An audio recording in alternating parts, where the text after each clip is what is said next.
By 1992, George Soros was no longer just a successful investor.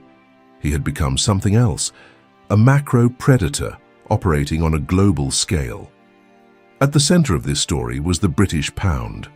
At the time, the United Kingdom was part of the European Exchange Rate Mechanism, ERM, a system designed to keep European currencies stable by anchoring them within a fixed exchange rate band. Put simply, the pound was not allowed to move freely. It had to stay within a narrow range against the German Deutsche Mark. But there was a problem. The UK economy and the German economy were moving in completely different directions.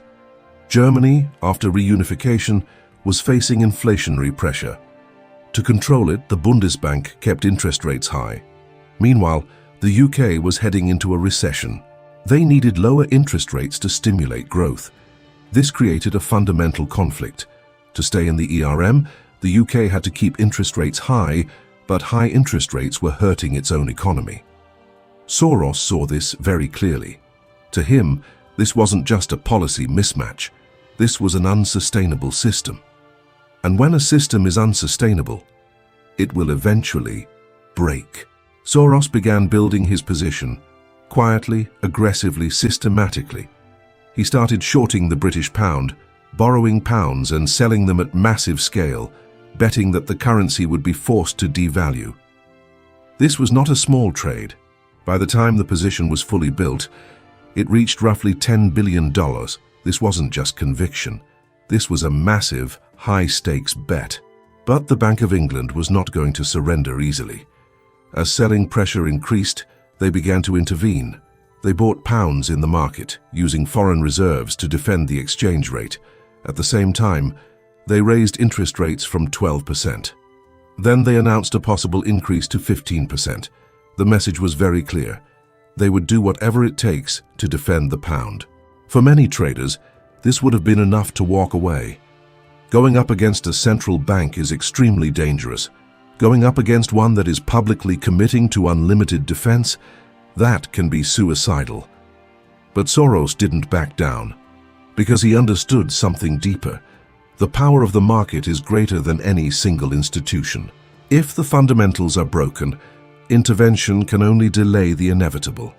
Behind the scenes, pressure was building. Other hedge funds began to recognize the imbalance. They joined the trade.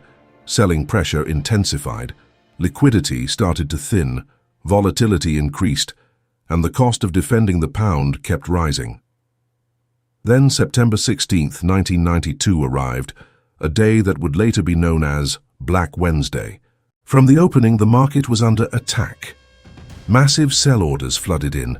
The Bank of England intervened repeatedly, spending billions of dollars trying to stabilize the currency. But every time they bought, the market sold even more. It became a feedback loop. Confidence started to crack, and in the currency market, confidence is everything. As the day went on, it became clear the situation was out of control. The UK government faced an unavoidable choice: continue defending the pound and drain reserves, or accept defeat. By the evening, the decision was made. The UK would withdraw from the ERM. The pound would be allowed to float freely. And immediately, it dropped sharply. For Soros, this was the defining moment. The trade played out exactly as he had envisioned. When the positions were closed, the estimated profit was around $1 billion from a single trade, from a single macro event. This was not just a financial victory. It was a statement. The man who had once been taught a lesson by the market in 1987 had now forced a central bank to its knees. From that moment on, Soros gained a new title: the man who broke the Bank of England. But the reality is more complex. He didn't break them alone. He identified a structural weakness. He applied pressure at scale, and the system collapsed under its own contradictions.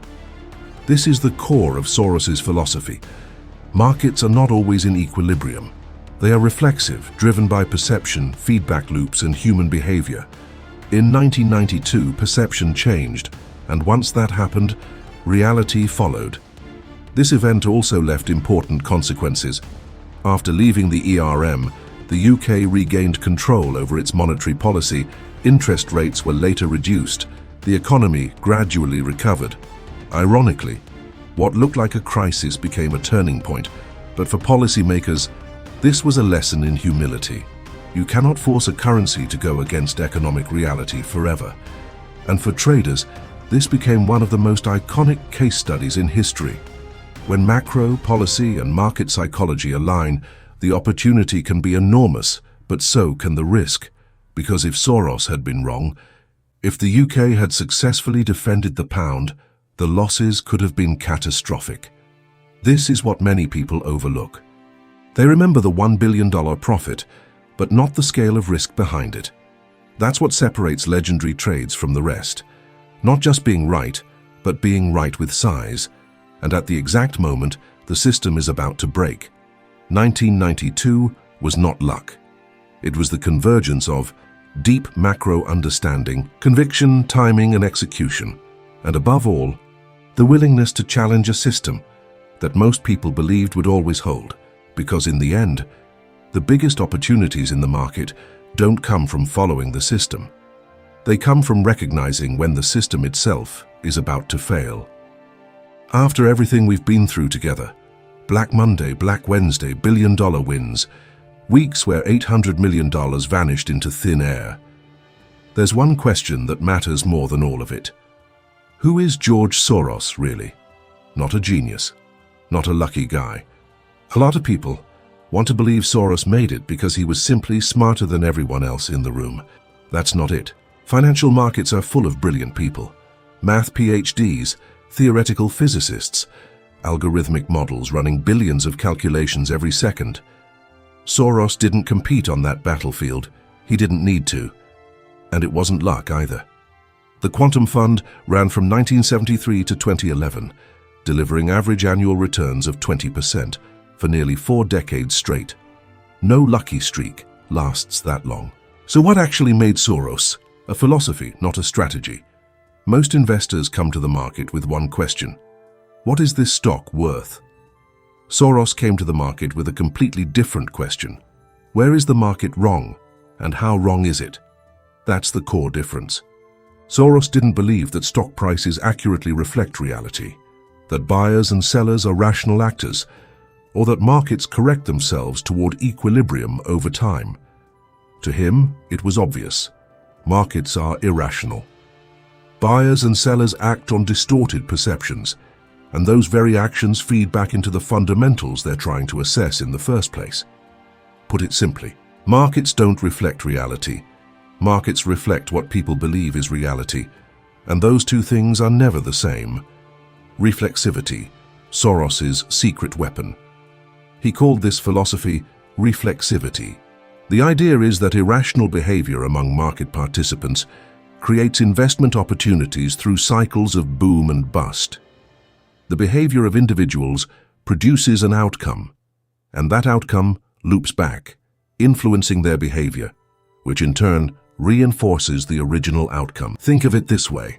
People start believing home prices will rise forever. Because they believe it, they buy more homes. Because more people are buying, prices actually go up. Because prices go up, the belief gets stronger, and the cycle keeps feeding itself until it breaks. Soros believed every bubble has two components: a real underlying trend that exists in reality, and a misconception wrapped around that trend. When a positive feedback loop forms between the trend and the misconception, a boom-bust process gets set in motion. That's what Soros hunted. Not cheap stocks, not growth trends. He hunted the moments where market perception had drifted so far from reality that a correction wasn't just likely. It was inevitable. Knowing when to step in and when to walk away. But understanding the theory isn't enough. The harder part is knowing when to act. Soros once described his approach this way: we try to catch new trends early, and in later stages we try to catch trend reversals. So we tend to stabilize the market rather than destabilize it. And here's the part most people completely miss. Soros was willing to ride the bubble. He didn't stand on the sidelines shouting that the market was wrong. He stepped in, made money on the way up, then got out before everything came down. That takes a skill very few people actually have. Soros was constantly searching for the flaw in his own investment thesis. He watched for signs that a trend might be running out of steam. Then he broke away from the crowd and started looking for the next idea. In other words, he believed in his analysis enough to bet big. But he never demanded the market agree with him.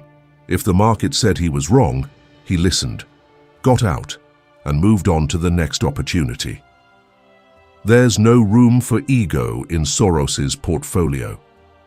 This is what truly sets Soros apart. Not IQ, not information, not connections.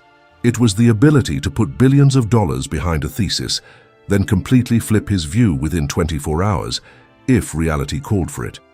As Soros once put it, markets are constantly in a state of uncertainty and flux, and money is made by discounting the obvious and betting on the unexpected. Most investors are terrified of being wrong. They hold losing positions way too long because admitting you're wrong feels like admitting you failed. Soros didn't need to be right. He just needed to make money. And sometimes the fastest path to making money is admitting you were wrong, then betting the other way. From a Jewish boy dodging Nazi soldiers through the streets of Budapest, to a broke student in London scraping by day to day, to the man who forced the Bank of England to its knees in a single night. George Soros's journey was never a straight line. It was a series of failures, adjustments, and high-stakes bets placed at exactly the right moment. But one thing stayed constant through all of it. He never believed markets operate on logic, and instead of fighting that irrationality, he learned to profit from it. To Soros, it was obvious. Markets are irrational. Buyers and sellers act on distorted perceptions, and those actions feed back into the very fundamentals driving the market. In a world where most people are desperately searching for certainty, Soros built his entire career on uncertainty itself. He didn't run from risk.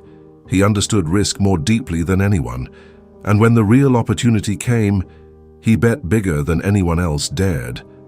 That wasn't recklessness, that was confidence, built on a philosophy he had spent an entire lifetime sharpening. In the end, George Soros didn't leave us a formula for investing. He didn't leave us a strategy you can copy and paste. He left us a way of seeing that markets are never completely right, that the gap between perception and reality is where opportunity lives, that the person willing to ask hard questions when everyone else is busy believing, that's the person who wins in the end. The journey of George Soros is not just a story about money. It is a story about thinking, about how one man sees the world and dares to act differently from the crowd. Some see him as a genius. Others believe he was simply someone who dared to take risks at the right time. And what about you? What do you think defines Soros? His mindset, his discipline, or his boldness? Do you agree with his view that markets are irrational? And if you were in his position, would you dare to make a big bet when your conviction was strong enough? Share your perspective in the comments. I read them all, and I'll respond to the most interesting viewpoints. If you want to understand more deeply how Soros thinks, don't stop at the story. Go read his famous books like The Alchemy of Finance or Soros on Soros. I'll pin the book links in the comments. There you'll see more clearly how he views the world and how he turns thinking into an advantage. If you enjoy content like this, where finance, psychology, and power intersect, don't forget to follow or subscribe so you won't miss the next case study. Because sometimes, one right perspective can change the way you play the game.